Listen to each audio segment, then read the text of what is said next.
Hello friends, welcome to Vindhyacharya's kitchen. Friends, ನಾನಿವತ್ತು 1 cup ಅವಲಕ್ಕಿಯಿಂದ ಟೇಸ್ಟಿಯಾದ ಮತ್ತು ಸಾಫ್ಟಾದ ಇಡ್ಲಿಯನ್ನು ಮಾಡ್ತಾಯಿದ್ದೇನೆ. ಉದ್ದಿನಬೇಳೆಯನ್ನು ನೆನೆಸಿಟ್ಟು ರಾತ್ರಿ ಇಡೀ ಕಡ್ದು ನೆನಲಿಕ್ಕೆ ಇಟ್ಟು ಉರುಗಿಸಿ ಆ ಥರ ಎಲ್ಲ ಮಾಡಬೇಕಂತೆಲ್ಲ ಇನ್ಸ್ಟೆಂಟಾಗಿ ಬರೀ 15-20 ನಿಮಿಷದಲ್ಲಿ ಇದು ರೆಡಿ ಆಗ್ತದೆ.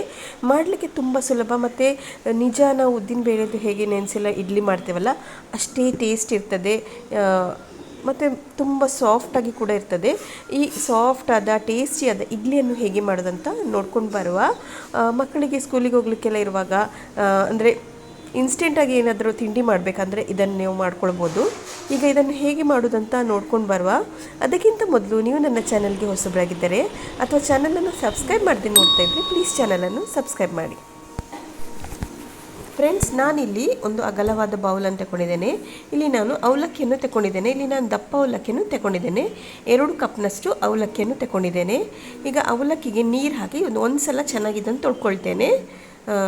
ಅವಲಕ್ಕಿಯಲ್ಲಿ ಏನಾದರೂ ಕಸ ಎಲ್ಲ ಇದ್ದರೆ ಕ್ಲೀನ್ ಆಗೋದಕ್ಕೋಸ್ಕರ ಒಂದು ಸಲ ನೀರು ಹಾಕಿ ಆಗಲೇ ಬೇಗ ತೊಳ್ಕೊಳ್ತಾ ಇದ್ದೇನೆ.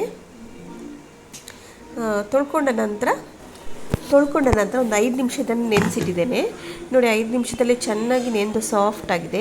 ಈಗ ಇದನ್ನೊಂದು ಮಿಕ್ಸಿ ಜಾರ್ಗೆ ಹಾಕ್ಕೊಂಡು ಬರೀ 1 ಸೆಕೆಂಡ್ ನಾನು ಇದನ್ನು ಗ್ರೈಂಡ್ ಮಾಡ್ಕೊಳ್ತೇನೆ. ಅದು ನೈಸಾಗಿ ಗ್ರೈಂಡ್ ಆಗ್ತದೆ, ಯಾಕೆಂದರೆ ಬರೀ 5 ನಿಮಿಷ ನೆನೆಸಿಟ್ಟಿದ್ದು ತುಂಬ ಸಾಫ್ಟಾಗಿ ಆಗಿರೋದ್ರಿಂದ ಬೇಗ ಗ್ರೈಂಡ್ ಆಗ್ತದೆ, ಪೇಸ್ಟ್ ಆಗ್ತದೆ.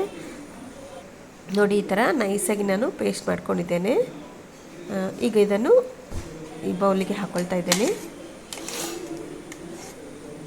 ಈಗ ಈ ಥರ ಇದನ್ನೆಲ್ಲ ಈ ಬೌಲಿಗೆ ಹಾಕ್ಕೊಳ್ತಾ ಇದ್ದೇನೆ. ಈಗ ಇದಕ್ಕೆ ನಾನು ರವೆಯನ್ನು ಹಾಕ್ಕೊಳ್ತಾ ಇದ್ದೇನೆ. 2 ಕಪ್ ಅವಲಕ್ಕಿಗೆ 1/4 ಕಪ್ಪಷ್ಟು ರವೆಯನ್ನು ಹಾಕ್ಕೊಳ್ತಾ ಇದ್ದೇನೆ. ಮತ್ತು 1 ಕಪ್ನಷ್ಟು ಮೊಸರನ್ನು ಹಾಕ್ಕೊಳ್ತಾ ಇದ್ದೇನೆ. ಮೊಸರು ಹಾಕ್ಕೊಂಡ್ಮೇಲೆ ರವೆ, ಮೊಸರು, ಅವಲಕ್ಕಿ ಪೇಸ್ಟ್ ಎಲ್ಲ ಚೆನ್ನಾಗಿ ನಾವು ಮಿಕ್ಸ್ ಮಾಡ್ಕೊಳ್ಬೇಕು. ಫಸ್ಟಿಗೆ ಹಾಗೆ ಮಿಕ್ಸ್ ಮಾಡಿಕೊಂಡು ಆಮೇಲೆ ಸ್ವಲ್ಪ ನೀರು ಮಿಕ್ಸ್ ಮಾಡಿಕೊಂಡು ಇದನ್ನು ಸ್ವಲ್ಪ ಗಟ್ಟಿಯಾಗಿ ಇದನ್ನು ಕಲಸ್ಕೊಳ್ಬೇಕು. ತುಂಬ ನೀರಾಗಿ ಅಂದರೆ ನಾವು ತುಂಬ ಒಂದೇ ಸಲ ನೀರು ಹಾಕಿದರೆ ತುಂಬ ನೀರಾದರೆ ಇಡ್ಲಿ ಗಟ್ಟಿಯಾಗಿ ಬರ್ತದೆ. ಇಲ್ಲಿ ಗಟ್ಟಿಯಾಗಿ ಬರ್ತದೆ.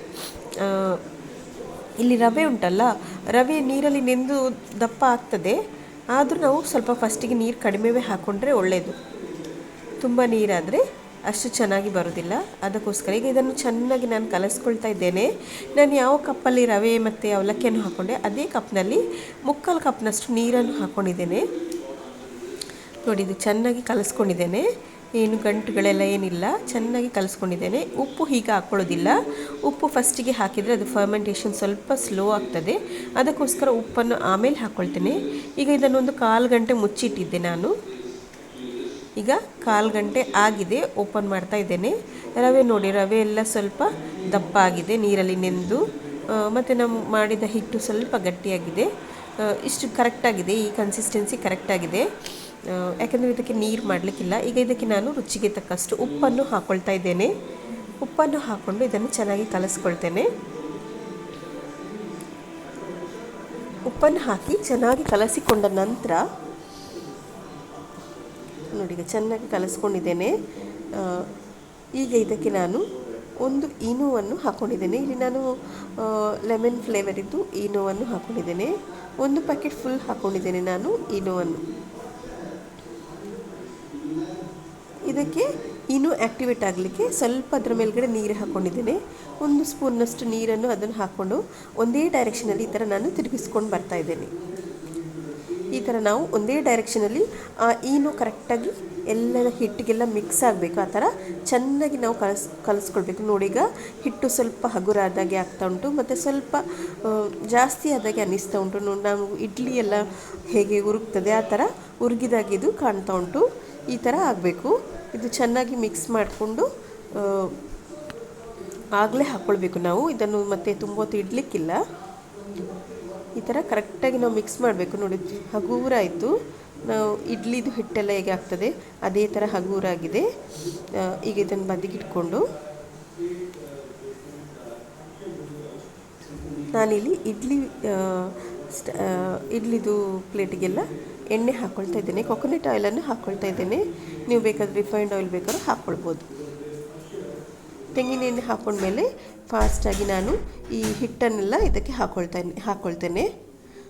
ಫುಲ್ಲಾಗಿ ಹಾಕ್ಕೊಂಡ್ರೆ ಅದು ಉಬ್ಬಿ ಮೇಲೆ ಬರೋದ್ರಿಂದ ಸ್ವಲ್ಪ ಅರ್ಧದಷ್ಟು ಹಾಕ್ಕೊಂಡ್ರೆ ಸಾಕಾಗ್ತದೆ. ಅಂದರೆ ಫುಲ್ಲು ಹಾಕ್ಕೊಳ್ಳೋಕ್ಕಿಂತ ಸ್ವಲ್ಪ ಕಡಿಮೆ ಹಾಕ್ಕೊಂಡ್ರೆ ಚೆನ್ನಾಗಿರ್ತದೆ. ನೋಡಿ, 1 ಸೌಟಷ್ಟು ಹಾಕ್ಕೊಂಡಿದ್ದೇನೆ. ಅದೇ ಥರ ಎಲ್ಲದಕ್ಕೆ ಇದೇ ಥರ ಹಾಕ್ಕೊಂಡು ಬರ್ತೇನೆ. ಇನ್ನೊಂದು ಕಡೆಯಲ್ಲಿ ನಾನು ಕುಕ್ಕರಲ್ಲಿ ನೀರಿಟ್ಟು ಬಿಸಿಯಾಗಲಿಕ್ಕೆ ಇಟ್ಟಿದ್ದೇನೆ.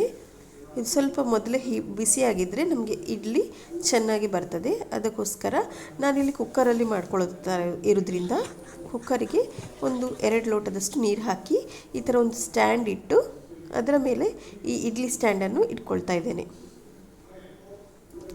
ಈಗ ಇದರ ಮುಚ್ಚಳ ಮುಚ್ಚಿ ಕರೆಕ್ಟಾಗಿ 20 ನಿಮಿಷ ಇದನ್ನು ಬೇಯಿಸ್ಕೊಳ್ತೇನೆ. ಜಾಸ್ತಿ ಸಹ ಬೇಯಿಸ್ಲಿಕ್ಕೆ ಹೋಗಬೇಡಿ, ಕಡಿಮೆನೂ ಬೇಯಿಸ್ಲಿಕ್ಕೆ ಹೋಗಬೇಡಿ. 20 ನಿಮಿಷ ಕರೆಕ್ಟಾಗಿ ಬೇಯಿಸ್ಕೊಂಡ್ರೆ ಸಾಕಾಗ್ತದೆ. ನೋಡಿ, ಈಗ ಕರೆಕ್ಟಾಗಿ ಬೆಂದಿದೆ, ಸಾಫ್ಟಾಗಿ ಆಗಿದೆ. ನೋಡಿದರೆ ಹೇಳಲಿಕ್ಕೆ ಆಗೋದಿಲ್ಲ ಇದು ನಾವು ಅವಲಕ್ಕಿಯಿಂದ ಮಾಡಿದ ಇಡ್ಲಿ ಅಂತ. ನಾವು ಅಕ್ಕಿಯಿಂದ ಮಾಡಿದ ಇಡ್ಲಿ ಅಷ್ಟೇ ಸಾಫ್ಟಾಗಿ ಅದೇ ಕನ್ಸಿಸ್ಟೆನ್ಸಿ ಇರ್ತದೆ, ತುಂಬ ಟೇಸ್ಟಿಯಾಗೂ ಇರ್ತದೆ. ಸಾಂಬಾರು ಜೊತೆ, ಚಟ್ನಿ ಜೊತೆ, ಯಾವುದ್ರ ಜೊತೆ ಬೇಕಾದ್ರೆ ನಾವು ತಿನ್ಬೋದು. ಇನ್ಸ್ಟೆಂಟಾಗಿ ಒಂದು ಅರ್ಧ ಗಂಟೆಯಲ್ಲಿ ನಮ್ಮ ಇಡ್ಲಿ ರೆಡಿಯಾಗಿರ್ತದೆ. ಇದನ್ನು ನೀವು ಯಾವಾಗ ಬೇಕಾದರೂ ಮಾಡ್ಕೊಂಡು ತಿನ್ಬೋದು. ತುಂಬ ಟೇಸ್ಟಿಯಾಗಿರ್ತದೆ. ಒಂದು ಸಲ ಟ್ರೈ ಮಾಡಿ. ನನ್ನ ರೆಸಿಪೀಸ್ ಇಷ್ಟ ಆಗಿದೆ, ನನ್ನ ಚಾನಲನ್ನು ಸಬ್ಸ್ಕ್ರೈಬ್ ಮಾಡಿ. Thanks for